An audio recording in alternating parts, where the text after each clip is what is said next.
Oui, on va recommencer, ouais. Concentration. Moi je dis rien. Tu dis rien, tu dis bonjour. Bonjour. Bonjour tout le monde. Pour cette vidéo, nous sommes en studio. Mais nous allons faire quelque chose qui est un petit peu différent. Jusqu'ici, nous avons toujours fait des séances photo studio avec du gros matériel de studio. Cependant, tout le monde n'a pas ce matériel à disposition. Alors, ce que nous allons faire aujourd'hui, c'est faire des portraits type studio avec du matériel entre guillemets plus accessible, plus low cost. C'est-à-dire que nous allons utiliser un seul flash Cobra que vous voyez ici. J'ai un autre flash Cobra qui est un Nikon SB910, mais pour que ce soit vraiment encore plus accessible, je vais utiliser un Yongnuo. Alors ici c'est le 560EX qui est un flash qui va être manuel, qui à l'heure actuelle doit être à moins de 50 €, quelque chose comme ça, disponible sur le marché. Pour bien vous montrer qu'en fait, une source de lumière, c'est une source de lumière et qu'il y a moyen de faire des super photos avec du matériel bon marché. Pour transformer la lumière de ce flash, nous allons utiliser un simple parapluie que vous voyez ici, argenté à l'intérieur.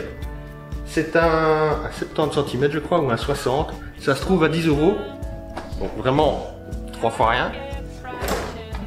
Et un pied que vous voyez ici. Alors c'est un pied girafe, mais je vais le laisser en vertical. On va pas utiliser la version girafe.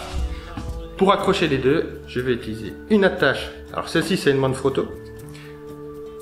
C'est un peu plus cher qu'une attache chinoise qu'on trouve un peu partout sur le net. Cependant, quand vous mettez un flash au bout d'un pied et que si vous voulez l'incliner, si vous le mettez en girafe, il vaut mieux avoir une attache qui soit assez solide. Donc investissez quand même dans une bonne attache. Ça se monte assez facilement. Voilà. Hop, on met le parapluie ici et on est prêt à partir. Qui dit séance portrait dit modèle, et aujourd'hui avec nous, nous avons Sayuri. Bonjour. Qui en plus d'être modèle est tatoueuse. Je vous mettrai des liens sur sa page modèle et sur sa page tatou en dessous de cette vidéo. Allez la voir, franchement, elle fait un super travail. Et maintenant, on va bosser un peu. Pour le premier set, nous allons partir sur ce qu'on appelle une Rembrandt Light classique. C'est-à-dire que, vous voyez, Sayuri est positionné ici. Le flash avec le parapluie est positionné à 45 degrés par rapport à elle. L'idée, c'est que nous allons sur tout le côté, son côté ici, avoir de la lumière, avoir un triangle de lumière sur ce joue-là et avoir toute cette partie ici dans l'ombre. Une des différences majeures qui existent outre la puissance entre les flash studio et les Cobra comme celui-là, c'est qu'il n'y a pas de lampe pilote. Donc vous ne savez pas voir exactement où tombe votre flash, comme vous pouvez le voir avec une lampe pilote de flash studio. Un petit truc qui peut vous aider, c'est qu'une fois que vous avez tout en position, vous utilisez le bouton de test de votre flash, vous regardez votre modèle, qui vous donnera approximativement une idée d'où va tomber votre lumière. Call it out when I know I failed. Don't you know I lick my wounds? Played this game and played the fools. Don't you think that I say la vie?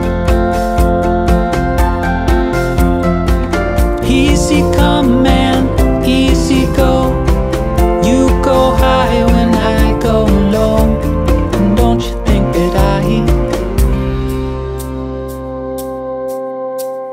feel alone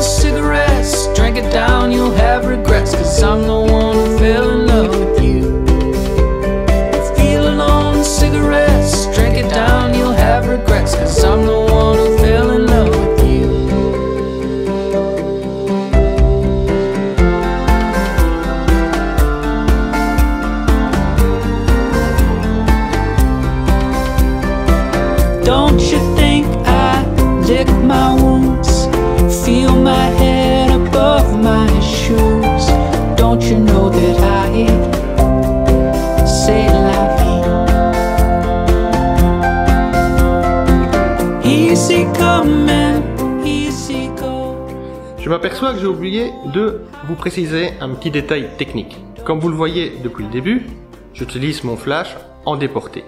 Il n'est pas sur mon boîtier. Pour cela, il faut pouvoir le commander à distance et le déclencher à distance. Comme j'ai du Nikon et que j'ai un flash pop-up, il y a la possibilité de le déclencher, votre flash Cobra, en esclave à partir de votre flash pop-up comme flash commandeur. Son exposition ne va pas affecter votre photo, il sera juste d'un petit signal lumineux qui va permettre de déclencher votre Cobra. Maintenant, l'inconvénient de cette méthode qui est assez pratique, c'est qu'il faut déjà un boîtier avec un flash pop-up et qu'ensuite il faut que votre Cobra puisse détecter l'éclair de votre flash de commande. Ce qui ici dans un studio ne pose pas de problème. Maintenant, si vous êtes en extérieur et que vous avez votre flash dans une autre pièce, ça va être plus compliqué. L'idéal, c'est d'avoir un système de télécommande radio à distance. Ça se vend à tous les prix sur le marché, pour toutes les marques. N'oubliez pas, vous en aurez besoin. Tous ne sont pas excessivement chers et c'est un très bon investissement. Pour le deuxième set, nous avons placé Sayuri, comme vous le voyez, là, et quasi en face d'elle, il y a notre flash avec le parapluie. Alors pourquoi je dis quasi en face d'elle? Parce que je vous ai dit que je n'utiliserai pas de pied girafe. Dès lors, il faut pouvoir composer votre photo sans qu'on voit le pied dans votre photo. Vous allez me dire, on a inventé Photoshop pour retirer les pieds ou tous les détails qui sont gênants. Vous avez entièrement raison. Cependant, s'il y a moyen de les composer sans avoir à se rajouter du travail supplémentaire en Photoshop, autant le faire correctement à la prise. Ce qui fait que le flash du coup n'est pas pile en face d'elle, mais il est décalé un tout petit peu. Vous utilisez une focale un peu longue, là par exemple j'utilise un 105 mm. Vous pourrez composer ça avec une lumière qui sera quasi centrale, ça ne se verra quasi pas sur les photos et vous aurez moins de travail à faire en Photoshop. I shift this car right out of park. Only in our minds, only in the dark. It doesn't matter that we've had a few. I am seeing clear. I am seeing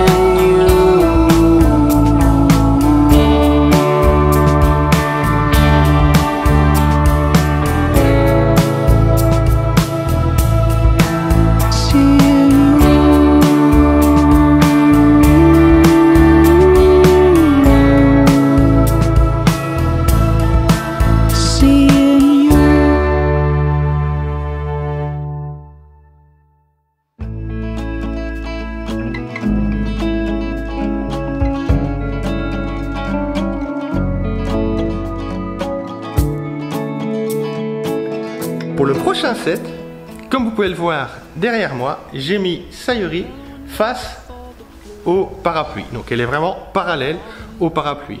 L'idée, c'est que nous allons faire un profil avec, comme vous voyez, elle était relativement proche, ce qui fait qu'on aura une lumière qui va tomber sur la partie, on va dire, de l'arrière de son visage, qui va tomber très vite jusqu'au bout de ses cheveux.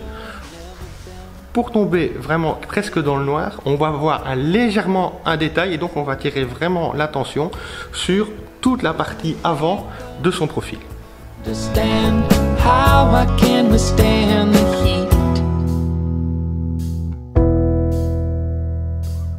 Maintenant, on va changer un peu de style et d'univers.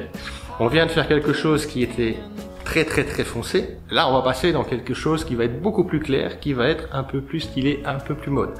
Comme vous le voyez, Sayuri est sur le fond blanc. Elle est à 50 cm, quelque chose comme ça du fond. Et j'ai mis, cette fois-ci, mon Cobra ici, en hauteur. Et il est à 3 mètres, 50 d'elle, sans parapluie, juste nu, pour avoir une lumière bien dure, qui va créer une ombre sur le fond et on va jouer avec l'ensemble.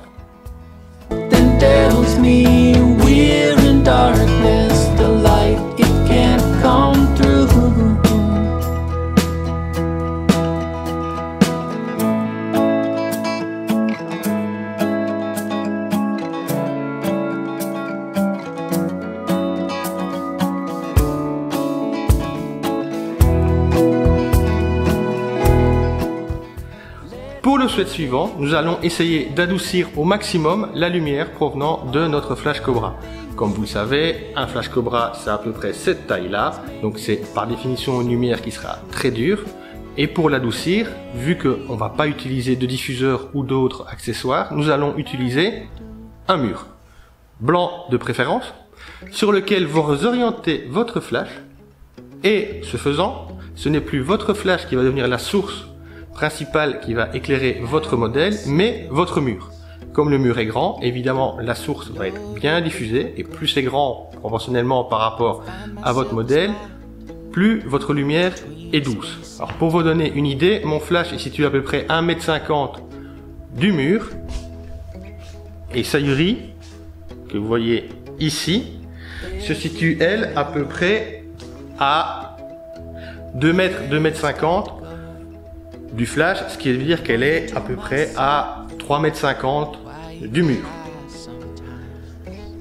L'idéal pour essayer aussi de ce qui rentrera bien, on va dire, avec ce style de lumière, c'est d'avoir une grande ouverture au niveau de votre objectif, de façon à travailler sur le flou et à donner un sentiment de douceur globale de l'ensemble de l'image. She found me.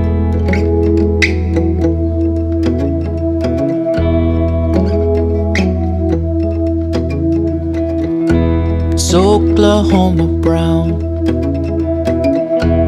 all that is around. If I fell in love with you, would you fall in love with me, please? Pour ce setup, comme vous pouvez le voir, j'ai remis le parapluie et cette fois-ci, je l'ai orienté de façon telle, vous voyez Sayuri qui est là, que en fait, on va travailler avec juste la lumière qui va partir de ce bord-là pour pouvoir avoir quelque chose qui va être beaucoup plus doux. L'idée, c'est d'essayer d'adoucir au maximum la lumière provenant de notre parapluie. Je vais vous mettre ici, ça, vous pourrez mieux voir l'axe. Vous voyez ici où se situe Sayuri par rapport à l'orientation du parapluie. Donc vraiment, vous voyez c'est vraiment cette partie-là qui va générer une lumière qui va venir l'éclairer de ce côté ici. If you fall on me now, I will not get lonely anymore. And all my cigarettes, pack them with regret. If I had a choice, I'd be there for you too. Found myself a girl, should I say she who once found me? I found myself a girl, should I say she found me?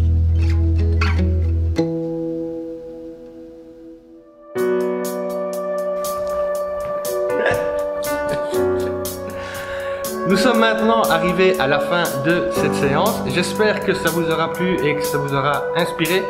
Dites-vous bien qu'il existe des milliers de possibilités avec juste un Cobra et un parapluie de tirer des portraits qui sont tout à fait valables et que le matériel ne doit jamais être une excuse pour dire que vous ne savez pas arriver au niveau auquel vous voudriez être. Alors c'est sûr, c'est plus limitatif que le gros matériel studio avec plusieurs flashs et plusieurs softbox et tout le matériel qui va avec, mais n'empêche que ça permet quand même de faire des portraits qui sont de très bonne qualité. On remercie Sayuri qui nous a servi de modèle pour toute cette vidéo.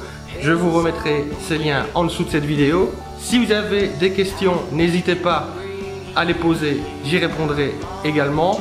Si vous avez des suggestions, pareillement, exprimez-vous, on est là pour ça. Si ça vous a plu, un petit pouce fait toujours plaisir. N'hésitez pas à vous abonner et à activer la petite sonnette pour être prévenu de la prochaine vidéo. Et d'ici la semaine prochaine, à bientôt.